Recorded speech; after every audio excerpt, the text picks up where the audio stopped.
Once, there was a village named Zimba. This village was blessed and successful.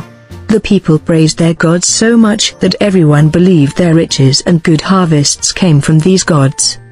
The villagers respected their traditions deeply. Every year, they went to the shrine with gifts to thank their gods. During this time, people from other villages, both near and far, would join them.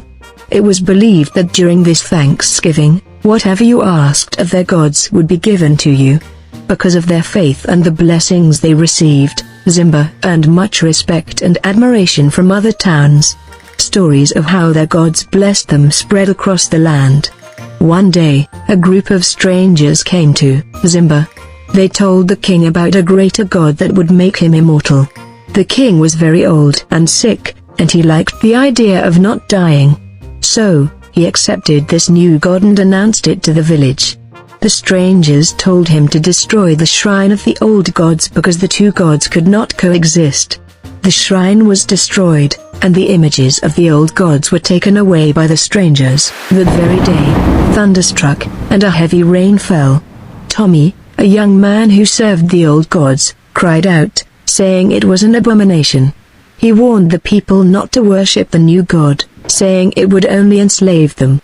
The strangers arrested Tommy and locked him up in a bamboo cage. Months passed, and things began to go wrong. The farms did not do well, and the king's sickness got worse. He called the strangers and told them about the problems. They said it was because the people were not following the new rules of the new god. The king asked what the rules were, and they gave him a book with many rules. The king read the rules to his people. The people were unhappy but had no choice because anyone who broke the rules would be killed. The suffering continued. People were seen sneaking out of the village with their bags. One morning, the king was found lying dead in his bamboo bed.